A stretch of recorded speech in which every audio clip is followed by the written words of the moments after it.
Okay, today we live in a world where emotions flare faster than reason. The endless scroll of social media, the race against deadlines, and the noise of constant comparison all feed a fire within us. Anger often slips in quietly, then erupts suddenly, leaving behind regret, tension, and exhaustion. And have you ever felt that storm rising inside, clouding your judgment, and pushing you toward words or actions you wish you could take back?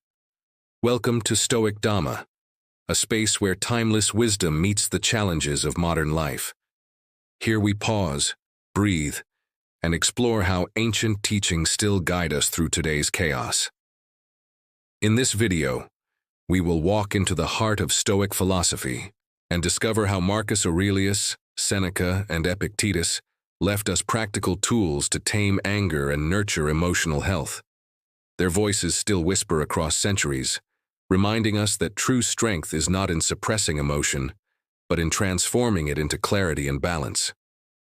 Stoicism begins with a quiet observation.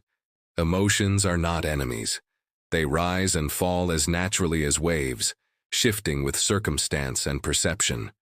Anger, sadness, joy, or fear, none are inherently destructive.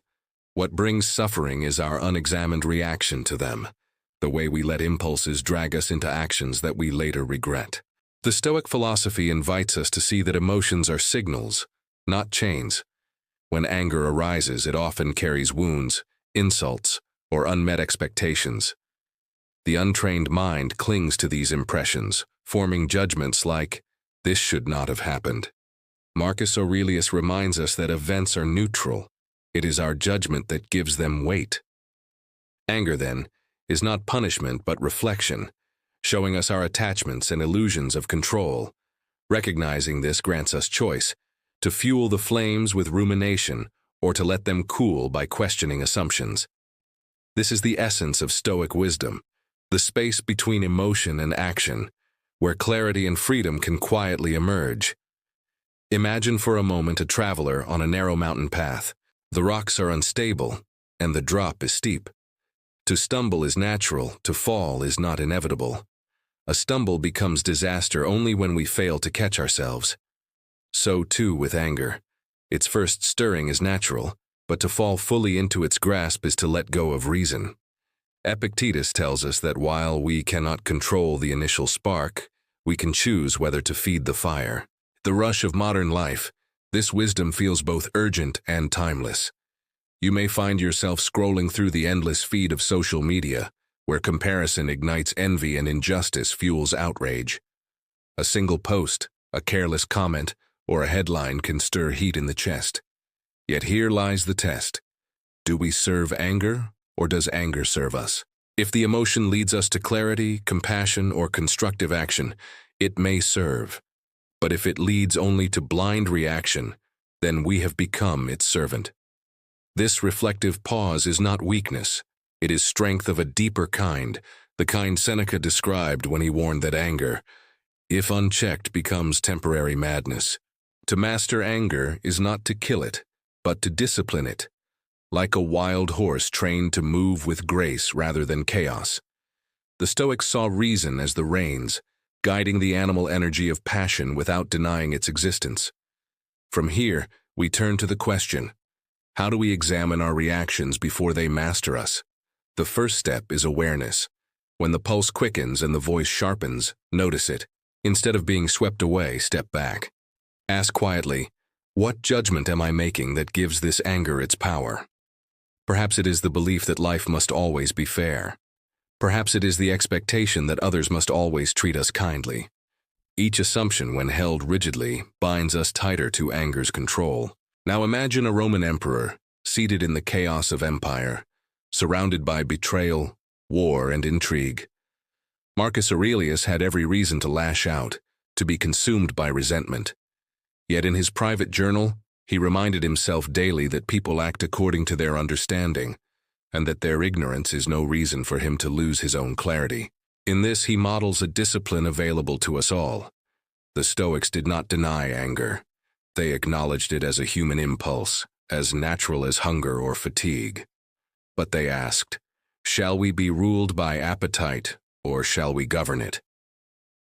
To them, mastery of emotion was the foundation of freedom. The chains were never external. They were forged within the mind by attachment and unchecked reaction. To loosen these chains is to walk lighter, calmer, and freer. Consider how often anger has disguised itself as strength. The raised voice, the clenched fist, the forceful decision, all seem powerful in the moment. Yet beneath the surface lies fragility, a self too brittle to withstand insult without breaking. Stoic wisdom teaches that true strength is quiet. It does not need to announce itself in fury. It remains steady, unmoved, unbroken by what lies beyond its control. But there's another layer. Anger is not always destructive. It can illuminate injustice, highlight where boundaries have been crossed, or signal that something needs attention. The Stoics did not seek to erase this message. They sought to refine it. Instead of reacting blindly, they asked, "What is the most virtuous response here? How can I align my actions with reason, justice, and self-control?" In this way, anger becomes a teacher rather than a tyrant. You might picture anger as a storm approaching across the sea. You cannot halt the storm, but you can decide how to meet it.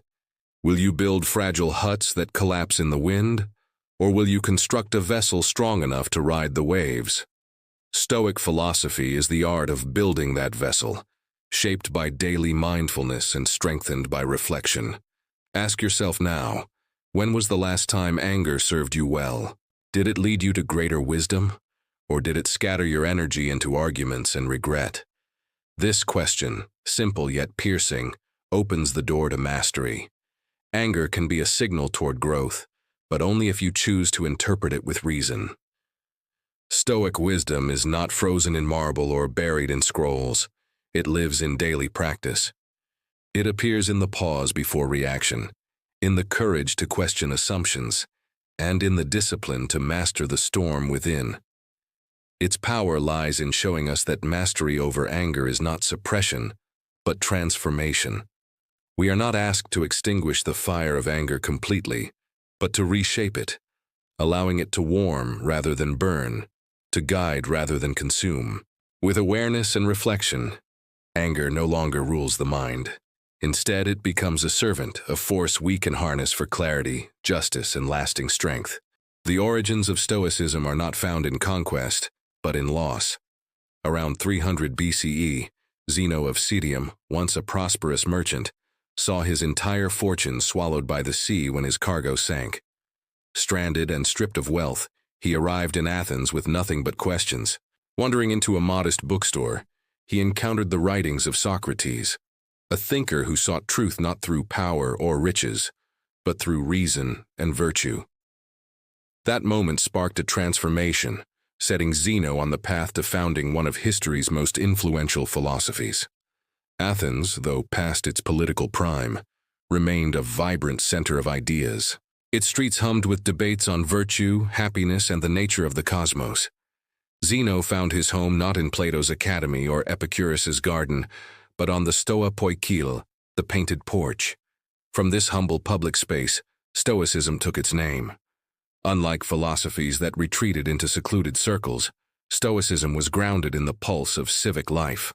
From the beginning, Stoicism distinguished itself as practical. It asked timeless questions. What is truly within our control? What is not? Which judgments liberate and which enslave? Zeno's shipwreck became more than a loss. It became his teacher, proving that while fortune is fragile, the mind can be unshaken.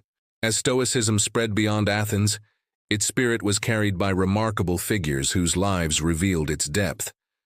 Among the most memorable was Epictetus, born into slavery under the Roman Empire. Though deprived of wealth, influence, and conventional freedom, he taught a profound paradox. True freedom is not granted by circumstance but discovered in judgment. Fate controls events, yet how we respond, whether with bitterness or calm, belongs entirely to us. His life demonstrated that chains could restrain the body, but never the reasoning mind. Seneca, a statesman at the heart of Nero's volatile court, lived amidst privilege and danger.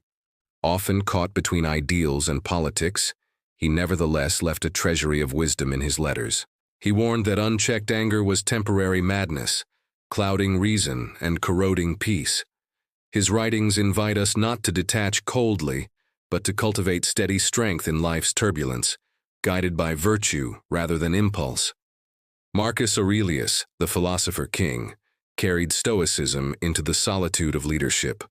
On military frontiers and under imperial weight, he wrote the reflections now known as Meditations. He reminded himself constantly that anger arises not from others' actions but from his own judgments. His private words remain a living guide to self-mastery. Together, these voices form a chorus across centuries. Zeno, Epictetus, Seneca, and Marcus each lived in very different worlds, yet all believed in one essential truth: that self-control is possible, and reason is our greatest ally in navigating the chaos of passion. Their teachings remind us that anger, like all emotions, is not fate but choice. This perspective was revolutionary. Where many cultures viewed emotions as uncontrollable divine forces, the Stoics offered another view. They taught that anger arises from belief, chiefly the idea of being wronged and justified in striking back. By challenging that belief, the emotion weakens. The event persists, but suffering dissolves with perspective. The insight still resonates. How often do we excuse our behavior with, "I couldn't help it, I was angry"? The Stoics would disagree. While you cannot control the initial surge of feeling, you can control your assent to it. Between stimulus and response lies a pause, and in that pause is freedom. It is here that reason can intervene, allowing us to reshape the course of action. Stoicism thrived because it was forged in a world of upheaval. The Roman Empire was marked by wars, shifting politics, and fragile security. For citizens and leaders alike, life was unpredictable. Stoicism did not promise escape from hardship, it promised endurance.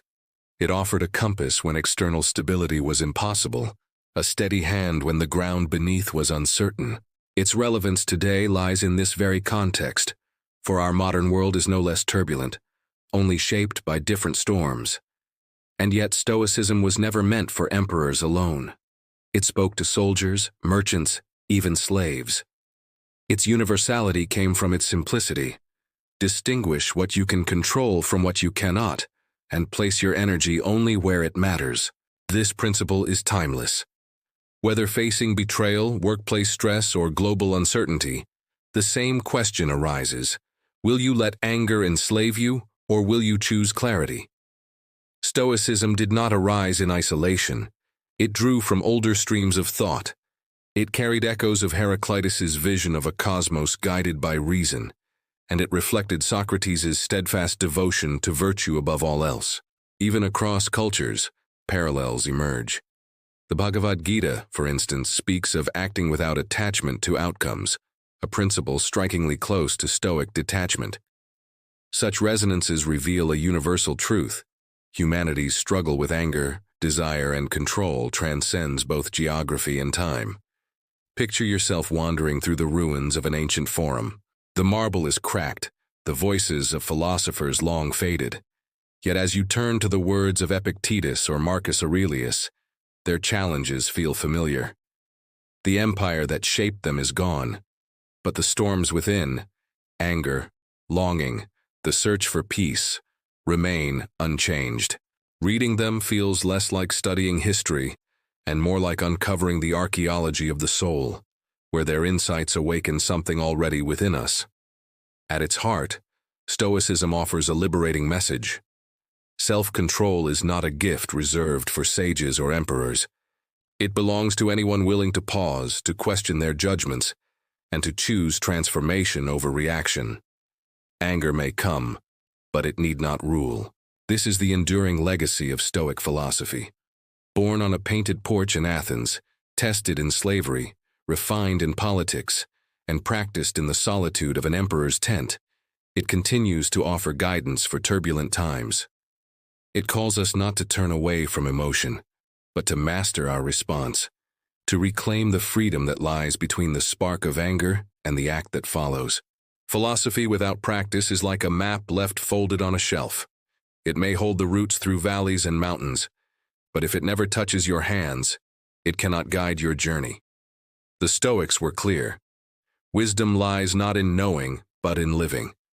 The roots of Stoic philosophy become real only when they shape our daily rhythms, whispering in the quiet before we act, speak, or judge. To practice Stoicism is to see life as more than theory. It is a series of encounters. At work, in relationships, and in the solitude of our own minds, we are tested daily. Anger, disappointment, and frustration appear like uninvited guests. The Stoic teaching meets us here. Refrain from the first reaction, pause long enough to choose, and reflect to transform the moment. In this way, anger shifts from tyrant to teacher. Take the workplace. It is often a crucible of pressure and impatience. A colleague claims your credit, a deadline shifts unfairly, or a supervisor's remark cuts deep. The untrained response is to lash out, to defend, to retaliate. The Stoic response is different. It pauses, breathes, and remembers. The colleague's choice belongs to them, not to you. Your control lies in your response. By reframing the moment, you turn anger into composure. Relationships test us even more deeply. With those we love, anger burns hotter, fueled by expectation. A thoughtless word, a forgotten promise, or an old pattern can reopen wounds. Here the Stoic pause becomes vital. In it we ask, is my anger serving love or only my ego? This single question can turn conflict into understanding, reminding us that patience, not fury, sustains connection. Yet the greatest struggles often take place within. Long after events pass, the mind replays insults, imagines disasters, and feeds the flame of resentment. Journaling becomes a powerful tool here. By writing down judgments and emotions, we externalize them. On paper, they lose their shadowy power and become clear enough to examine. Marcus Aurelius himself practiced this nightly, his meditations serving as reminders of perspective and calm. From these foundations emerge the concrete practices of Stoicism, tools to transform ideas into action. One is negative visualization. By imagining loss of health, loved ones, or possessions, we awaken gratitude and loosen anger's grip. Anger often arises from feeling deprived. When we train ourselves to see life's gifts as temporary, we meet changes with less resistance. Another is breath awareness. Though Stoicism predates mindfulness, it resonates with it. Anger tightens the body, shortens the breath, clenches the chest. Focusing on breathing interrupts the spiral. Breath is not escape, but grounding. It anchors us in the present where we can examine judgments and soften impulses. Seneca himself urged slowing the racing mind. The breath remains the simplest path back to stillness. Perhaps most distinctive is premeditatio malorum, the premeditation of evils. Each morning, a Stoic would imagine possible setbacks, insults, delays, betrayals, even illness or death. To modern ears, this may sound bleak, yet it is liberating. By rehearsing adversity, we rob it of surprise. When it comes, we are steady. Preparedness breeds calm, and calm dissolves anger. But Stoicism is not only about guarding against emotion, it is about cultivating virtue. Each moment of restraint is not suppression, but redirection. When you pause instead of exploding, you strengthen self-control. When you journal instead of ruminating, you train clarity. These small acts, repeated daily, refine character over time. Imagine living a day with these habits. Morning begins with reflection on likely obstacles, preparing with calm acceptance. During the day, when frustration arises, you pause, breathe, and remind yourself of what lies within your control. At night, you review. Where did you falter, and where did you remain steady? This rhythm, practiced for weeks and years, becomes a shield against emotional chaos. The ripple effect extends outward. In times of social tension, resisting quick anger makes space for dialogue. In leadership, measured responses build trust. In creativity, journaling transforms raw emotion into insight. Your calm steadiness becomes a quiet lesson to others. Unchecked anger narrows the mind, reducing others to enemies or obstacles. Stoic practice widens the lens. It teaches us that most people act from their own judgments. often out of ignorance, not malice. In the pause, we remember this, and compassion can replace condemnation. Thus, practice reshapes not only the self but also the community. There is a symbolic weight to this. Archaeologists have found Stoic maxims carved into stone, displayed in marketplaces and temples. They were meant not just for individuals but for entire societies, anchoring them in reason. Likewise, our daily habits are silent inscriptions for others to see. Your calm in anger may awaken calm in someone else. Finally, the Stoics emphasized endurance. Habits form slowly, and mastery over anger is never perfect. Marcus Aurelius often reminded himself that he would stumble, that others would test him, that his own mind would falter. Yet he did not despair. Each failure was an invitation to rise again, to renew practice. Discipline is not about perfection, but persistence. So ask yourself, how would your life change if you embraced these practices each day? What if instead of serving anger, you trained anger to serve you, guiding it toward clarity, justice, and strength? Stoicism is not a relic of the past, but a living art. Each pause, each breath, each reflection keeps it alive. At its core, Stoicism is about turning theory into practice. Knowledge alone is static. Only when lived does it gain power. Anger, left unchecked, rules like a tyrant, but when examined, it can be reshaped into strength. Habits do not emerge in an instant, but through repetition, day after day. With steady practice, pausing before reaction, grounding in breath, visualizing challenges, and reflecting honestly, we move from theory to transformation. The storm within begins to quiet, and anger shifts from enemy to ally. In this way, philosophy becomes not words, but a way of life.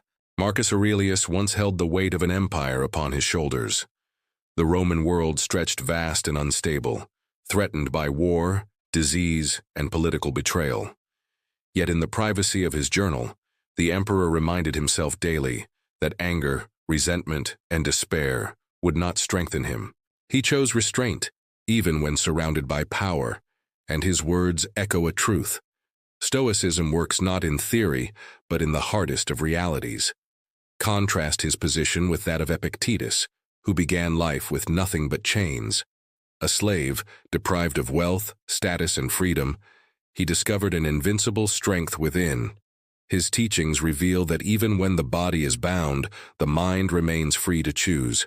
Epictetus showed that mastery does not depend on circumstance. It arises from the discipline of thought.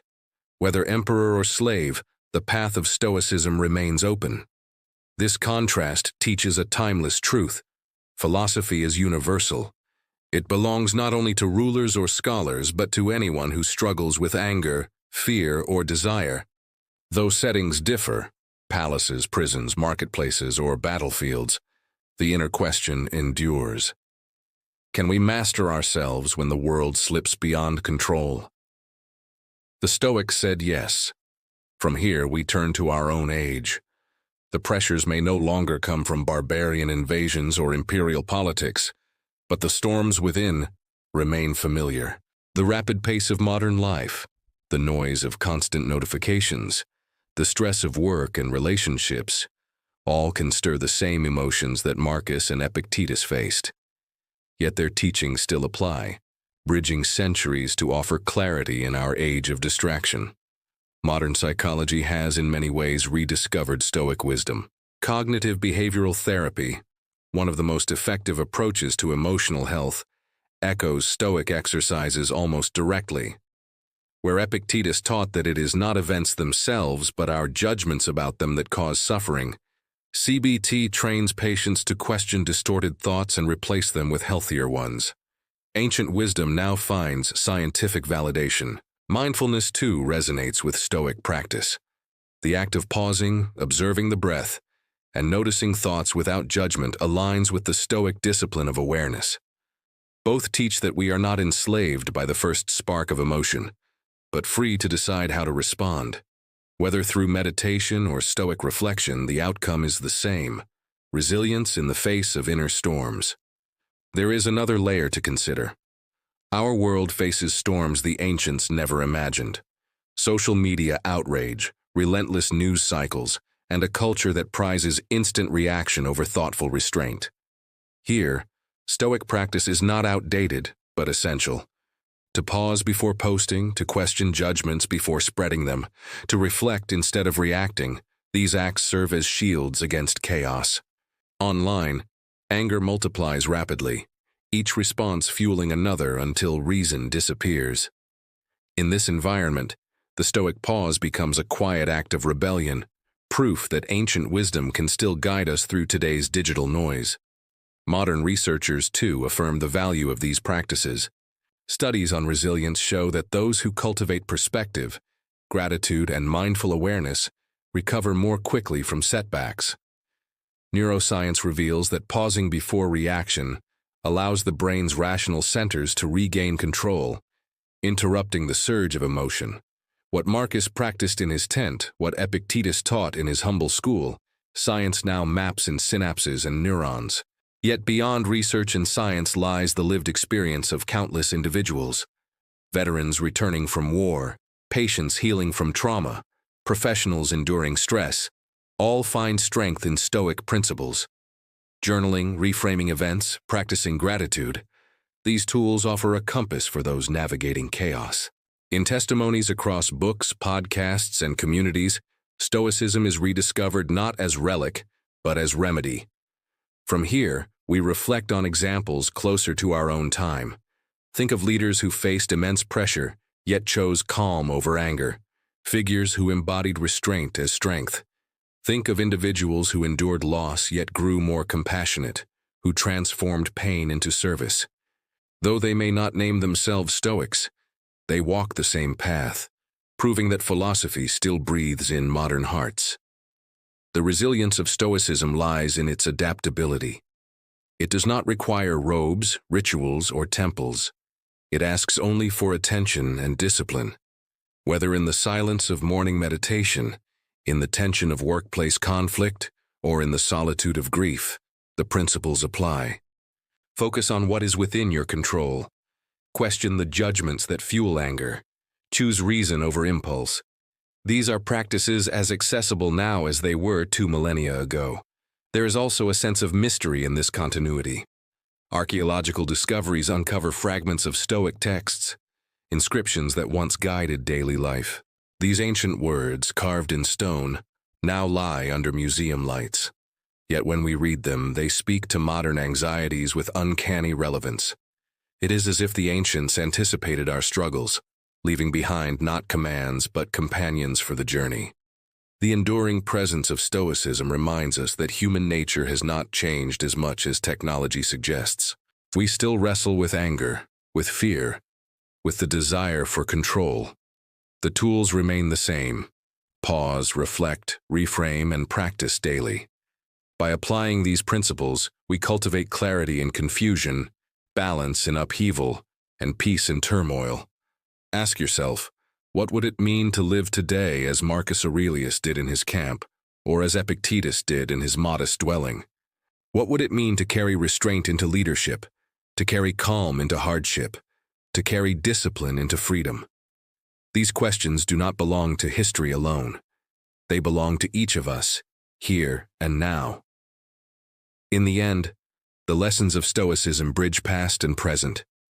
From emperors to slaves, from philosophers to psychologists, from stone inscriptions to digital screens, the message endures. Anger is a choice, not a destiny. Self-control is possible, and through it, emotional health becomes attainable. The storms within will never cease, but with reason as compass and discipline as anchor, we can navigate them with clarity and resilience. Anger will always find its way into our lives, just as storms always find the sea.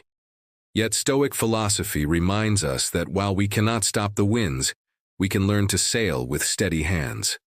By practicing awareness, discipline, and perspective, anger is no longer our master. It becomes our teacher, guiding us toward resilience and emotional health. If this reflection on Stoic methods has resonated with you, I invite you to subscribe to Stoic Dhamma, where ancient wisdom meets modern challenges. Share this with someone who could use calm in their chaos, and leave a thought below to continue the conversation. And remember, our next journey will explore a deeper truth. True power comes from taking responsibility for your actions daily. References 1. Irvine, W.B., 2009. A Guide to the Good Life, The Ancient Art of Stoic Joy. Oxford University Press. 2. Pigliacci, M., 2017. How to be a Stoic, Using Ancient Philosophy to Live a Modern Life. Basic Books. 3. Robertson, D., 2019. How to Think Like a Roman Emperor, The Stoic Philosophy of Marcus Aurelius. St. Martin's Press.